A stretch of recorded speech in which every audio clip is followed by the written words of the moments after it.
हिंदी में यूपीएससी की तैयारी से संबंधित प्रोग्राम्स को देखने के लिए सब्सक्राइब करें स्टडी IQIAS हिंदी।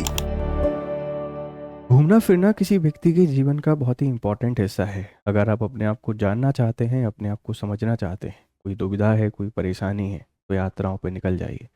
ऐसा मैं नहीं कह रहा हूँ, ऐसा हर किसी ने कहा है।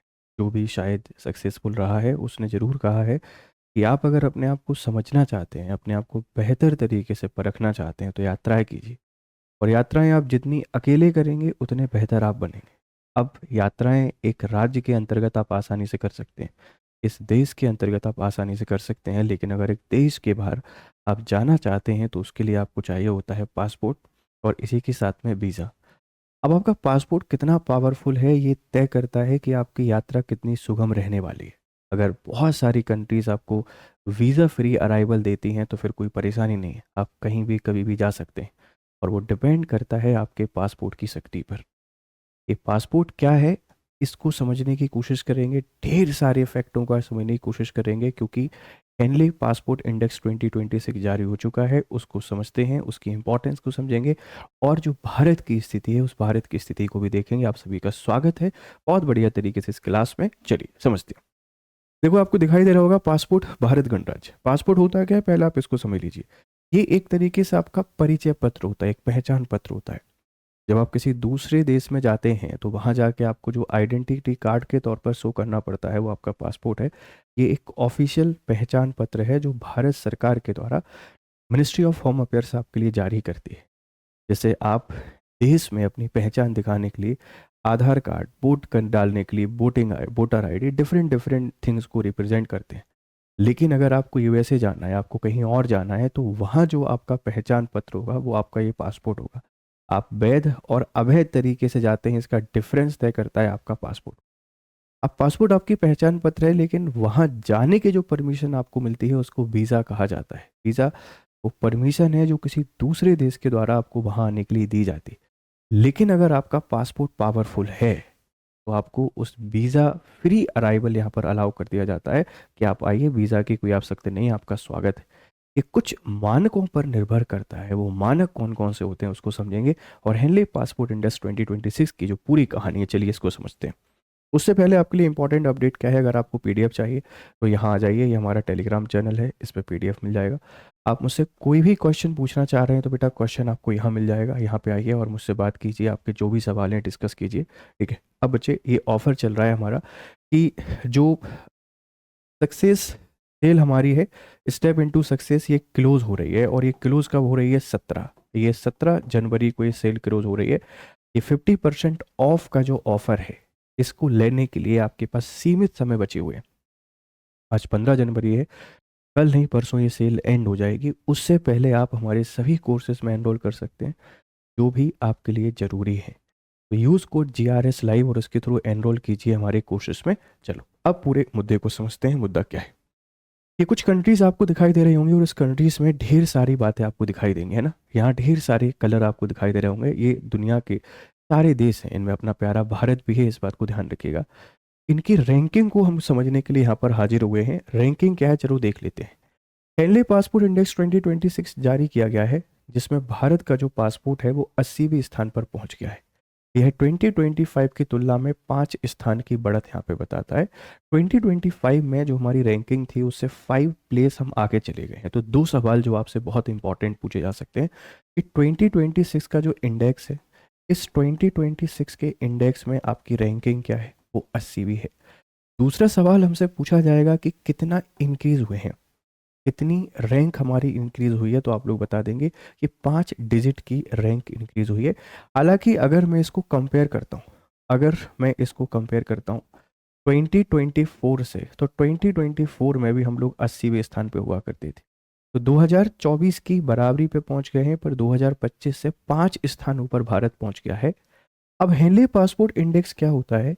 यह एक वैश्विक पासपोर्ट रैंकिंग का सूचकांक है। इसे हेनले एंड पार्टनर्स के द्वारा जारी किया जाता है। जो इंस्टीट्यूशन है, जो संस्था है, वो हेनले एंड पार्टनर्स के द्वारा जारी किया जाता है। इस सूचकांक में 199 देशों के पासपोर्ट को, 199 कंट्रीज जो हैं, इन देशों के पासपोर्ट को 227 वैश्विक गंतव्यों के विरुद्ध आंकता है।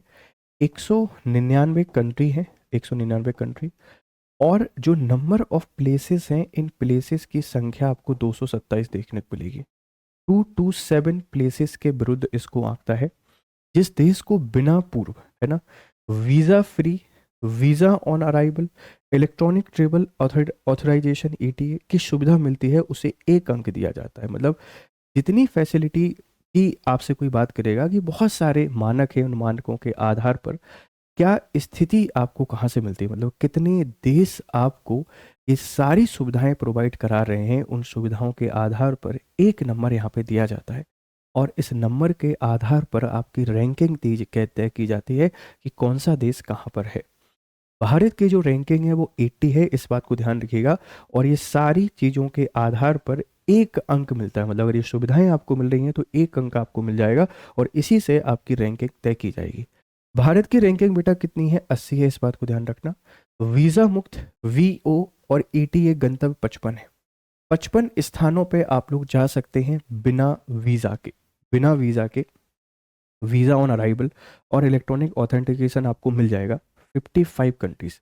मतलब 55 कंट्रीज़ ऐसी है जहाँ पे जाने के लिए आपको वीज़ा की ज़्यादा टेंशन नहीं लेनी है, क्योंकि आपके लिए फैसिलिटी है, आपका पासपोर्ट वहाँ बहुत पावरफुल माना जाता है। समान रैंक वाले जो देश हैं उसमें अल्जीरिया और नाइजर है, मतलब अल्जीरिया और नाइजर भारत के बिल्कुल बराबर हैं। ये एक सोचने वाली बात है। अल्जीरिया और नाइजर, इन देशों का नाम हम अभी विकासशील देशों में भी शामिल करने से कतराते हैं। वहाँ देशों को भी उतनी सुविधाएं मिली हुई हैं जितनी भारत को मिली हुई है। तो कहीं ना कहीं एक सोचने वाला मुद्दा है, हमको इस पर सोचना चाहिए कि ऐसी क्या स्थिति है कि भारत अभी इसमें काफ़ी पीछे बना हुआ है। आगे आने के लिए हमको बहुत सारे मानकों पर काम करना पड़ेगा, ठीक है, ध्यान रखना। निष्कर्ष, भारत की जो वैश्विक यात्रा पहुंच में धीरे धीरे सुधार हुआ है, लेकिन अभी भी वैश्विक औसत 100+ से कम है। जो वैश्विक औसत है बेटा वो आपके पास 100 है, लेकिन हम अभी कहाँ रुके हुए हैं? हम अभी 55 पे रुके हुए हैं और हमें इसको आगे बढ़ाना है। शीर्ष देश की अगर आपसे कोई बात करेगा 2026 की, प्रथम स्थान पे आया है सिंगापुर, 192 गंतव्य, मतलब 192 जो देश हैं या जगह हैं, यहाँ पर सिंगापुर के लोग वीज़ा फ्री जा सकते हैं। द्वितीय स्थान पर आया है जापान और साउथ कोरिया, 188वां गंतव्य इनको मिलता है। तृतीय स्थान पर है डेनमार्क, लग्जमबर्ग, स्पेन, स्वीडन और स्विट्जरलैंड। 5वां स्थान है यूनाइटेड अरब एमिरेट्स। ये देशों के नाम आपने जरूर याद रखने। देखो, भारत की रैंकिंग के साथ में इन देशों के बारे में भी हमसे पूछा जा सकता है, तो आप इनको बढ़िया तरीके से याद रखिएगा। पहले रैंक पर अनडाउटली सिंगापुर है। सिंगापुर बहुत पावरफुल है, बहुत स्ट्रांग है हर एक चीज़ में। तो हर कोई चाहता है कि सिंगापुर के लोग आएँ और वहाँ आके रहें और एक बेहतर एनवायरनमेंट को क्रिएट करें। आप किस तरीके से रहते हैं, किस तरीके से रिप्रेजेंट करते हैं, कैसे आपके हालात हैं, आर्थिक, लोकतांत्रिक, राजनीतिक, ये सारी चीज़ें बहुत कुछ तय करती हैं आपके हेनले पासपोर्ट इंडेक्स को लेकर। आपके फॉरेन रिलेशंस कहते हैं, आपके कॉन्फ्लिक्ट कितने देशों से चल रहे हैं, आप किस तरीके की फॉरेन पॉलिसी को फॉलो करते हैं, उस सारे पैरामीटर के आधार पर इसको तय किया जाता है। तो आप ऐसे याद रख सकते हैं कि पहला नंबर हमको याद रखना है सिंगापुर, है ना, पहले नंबर पर आप सिंगापुर को याद रखोगे। दूसरे नंबर पर जापान और उसी का पड़ोसी साउथ कोरिया। देखो, ये सब के सब आपको ईस्टर्न एशियन कंट्रीज देखने को मिलेंगे। सब के सब छोटे हैं, वेल डेवलप्ड हैं, वेल मैनर्ड हैं और वेल एजुकेटेड हैं, इसीलिए बहुत आगे हमको देखने को मिलते हैं। 5वें स्थान पर आप यूनाइटेड अरब एमिरेट्स को याद रखना। Denmark, Luxembourg, Spain, Sweden, Switzerland, ये पूरे के पूरी यूरोपियन कंट्रीज, ये सब एक ही पोजीशन पर बैठे हुए हैं। आप इसको तृतीय स्थान कहते हैं। तो शीर्ष देश 2026 में याद रहेंगे। भारत की स्थिति हमको याद रहेगी।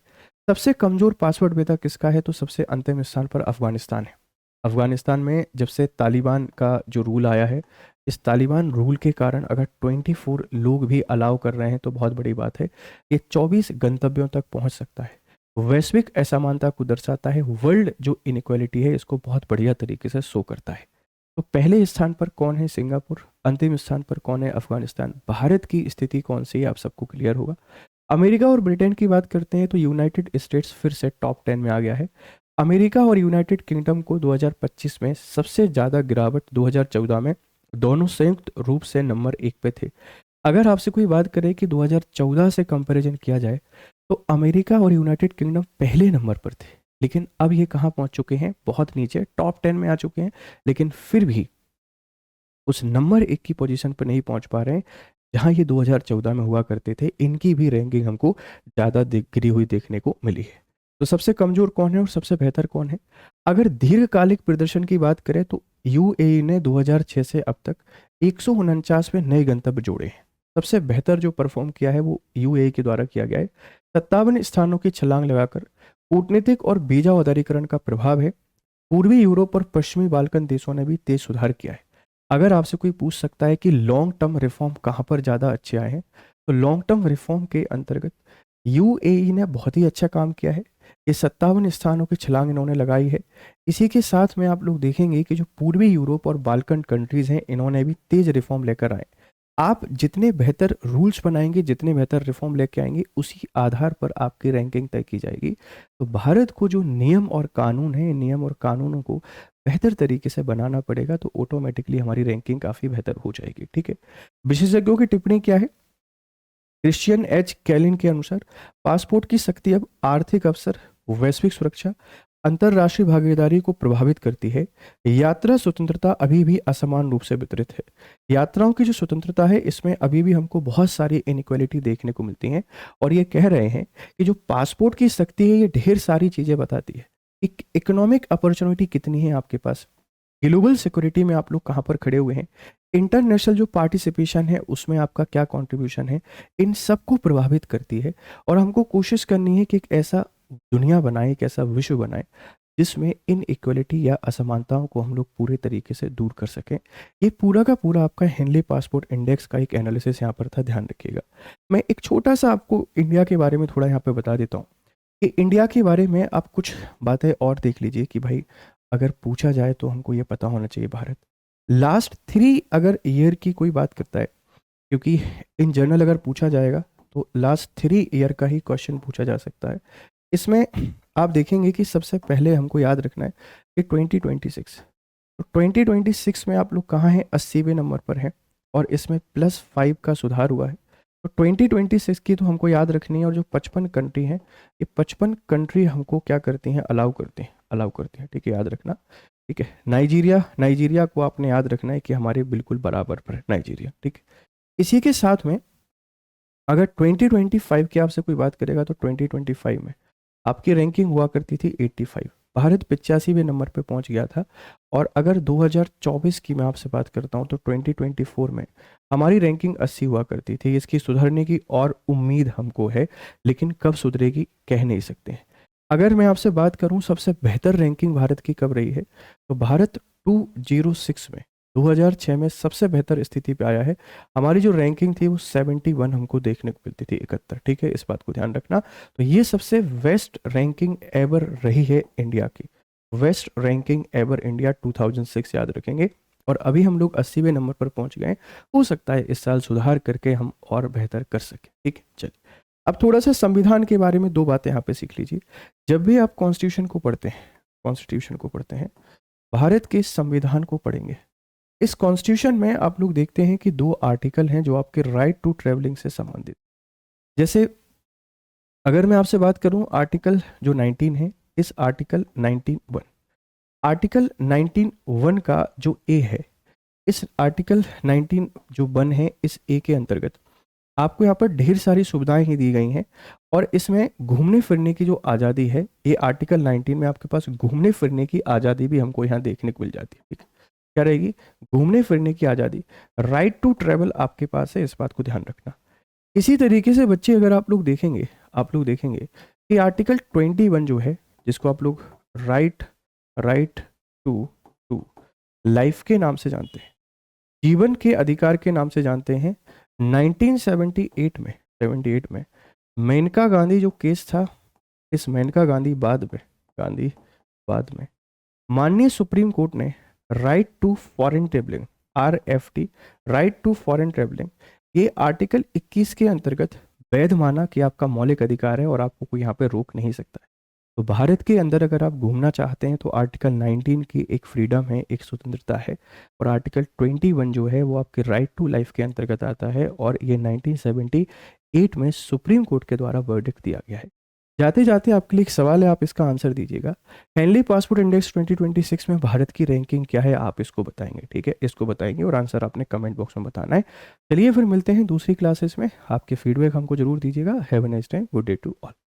हिंदी में यूपीएससी की तैयारी से संबंधित प्रोग्राम्स को देखने के लिए सब्सक्राइब करें स्टडी IQ IAS हिंदी।